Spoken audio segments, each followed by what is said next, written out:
Bonjour Mathieu Orphelin. Bonjour à vous. Les experts du climat qu'on connaît sous l'acronyme du GIEC sont réunis depuis hier à Genève pour nous alerter non pas sur la pollution de nos voitures ou des usines, mais sur les sols, les terres. Alors vous qui êtes sensible à ces questions, quel est le rapport avec le climat ?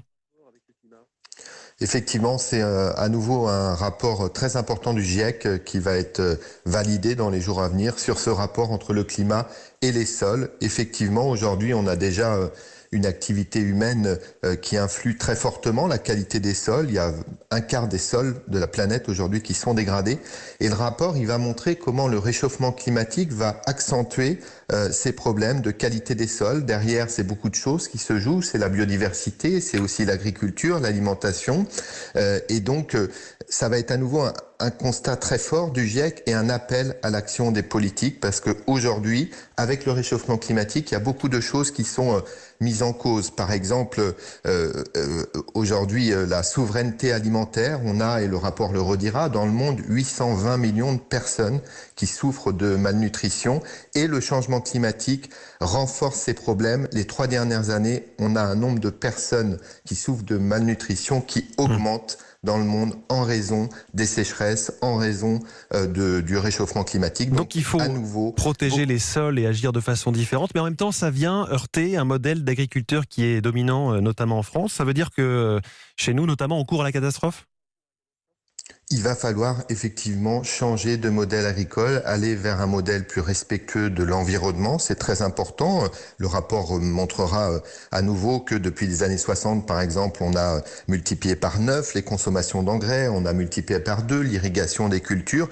Et tout ça, ça doit être remis en question. Trouver un modèle d'agriculture et d'alimentation plus durable. On a aussi dans le rapport sans doute des préconisations, par exemple, sur le gaspillage alimentaire. Aujourd'hui, pratiquement un tiers de la nourriture produite dans le monde est gâchée, part à la poubelle. Et tout ça, c'est des choses qu'il faut absolument repenser, remettre en cause. On a là des actions très importantes, très fortes, très utiles pour lutter contre le réchauffement climatique. Et vous le disiez vous-même, c'est un problème qui ne touche évidemment pas que la France, c'est un problème mondial, sauf que la population mondiale elle-même augmente, en particulier dans les pays pauvres, qui sont obligés eux aussi de pratiquer, au moins pour se nourrir, cette agriculture XXL. Oui, alors c'est vrai que le poids et en tout cas la croissance démographique va être un facteur très important sur les conséquences du réchauffement climatique, mais dans tous les pays, que ce soit les pays développés, les pays en développement, on peut trouver des modes d'agriculture plus durables, plus résilients. Il y a des solutions qui existent sur la gestion des sols, sur l'agroforesterie, la lutte contre le gaspillage alimentaire, j'en ai parlé. On a aussi tout ce qui est lutte contre la déforestation. Vous voyez, il y a des solutions adapté à la fois pour les pays développés mais aussi pour les pays en développement. Donc il faut une prise de conscience politique très forte, internationale sur ces sujets-là et préserver la qualité des sols, c'est évidemment un des grands enjeux environnementaux, mais plus globalement un des grands enjeux pour que demain on puisse vivre sur cette planète. Alors vous en appelez aux politiques, cette question des sols qui est primordiale pour l'avenir du climat, de la biodiversité, comme vous le dites, ça ne semble pas forcément à l'agenda de ce gouvernement qui nous parle d'économie circulaire, de primes à la conversion automobile, mais pas forcément de préservation des sols. Est-ce que là aussi il y a un manque d'action de ce gouvernement que vous souteniez encore il y a quelques mois ? Ce qui est sûr, c'est qu'il faut des actions dans tous les domaines. Donc quand on pense action pour le réchauffement climatique, on pense rénovation énergétique des bâtiments, on pense mobilité durable, ça c'est très important, c'est les thèmes que vous venez d'évoquer, l'économie circulaire également. Mais oui, il faut aussi faire plus sur les sols, l'agriculture durable, la lutte contre l'artificialisation des sols.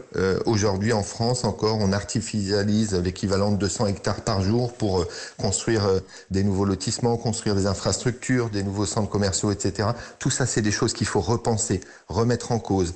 Les sols, c'est une richesse fondamentale et si on dégrade trop la qualité des sols, aujourd'hui, en France comme dans le reste des pays, on va avoir de gros problèmes à l'avenir. Donc vraiment, il faut que le gouvernement renforce ses actions dans les prochains mois. Le Premier ministre nous a promis un acte 2 du quinquennat où enfin la transition écologique prenne toute sa place. Et bien on va voir ça dès la rentrée. Est-ce que le gouvernement fait beaucoup plus sur ces sujets-là ? Je le souhaite parce que vraiment, on sort d'un été avec 2 canicules où on a vu ce changement climatique avec ces canicules très intenses qui ont montré aussi que notre pays n'était en rien assez adapté à ces changements massifs du climat qui vont arriver. Oui. Il faut que le gouvernement fasse beaucoup plus dès la rentrée.